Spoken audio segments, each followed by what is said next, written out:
ब्रेकनंतर बुलेटिनमध्ये आपलं पुन्हा एकदा स्वागत। बातमी आहे वसई पोलीस स्टेशनच्या जागेच्या वादाची। वसई पोलीस स्टेशनच्या मालकीची जागाच कुणी हडपली असं तुम्हाला सांगितलं तर कदाचित तुमचा विश्वास बसणार नाही, पण हे खरंय, कारण वसई पोलीस स्टेशनच्या मालकीची जागा चक्क वसई विरार महापालिकेने हडपली आहे आणि त्याचं झालंय असं की वसई किल्ल्याजवळील सर्वे क्रमांक 9 ची जागा वसई पोलिसांच्या मालकीची आहे, मात्र त्यावर महापालिकेने डांबरी रस्ता केलाय। रस्ता करताना पोलिसांची परवानगी महापालिकेने घेतली नाही।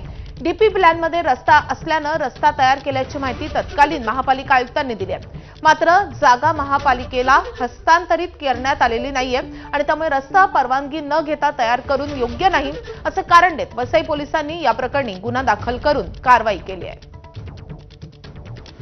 नागरिकांची जागा हडपल्यास पोलीस ठाण्यामध्ये आपण तक्रार देण्यास जातो, मात्र पोलिसांची जागा हडपली तर हाच प्रकार मुंबई जवळच्या वसई पोलीस ठाण्याच्या इकडे झालेला आहे आणि आपण त्या रस्त्यालगत आहे। तर वसईचा प्राचीन असा ऐतिहासिक किल्ला वसईचा किल्ला, त्याच्या अगदी बाजूलाच ही जी जागा आहे ही वसई पोलीस स्टेशनची होती आणि त्या ठिकाणी जो आहे हा डांबरीकरण रस्ता बांधण्यात आलेला 2015 ते 17च्या कालावधीत हा रस्ता बांधण्यात आला होता।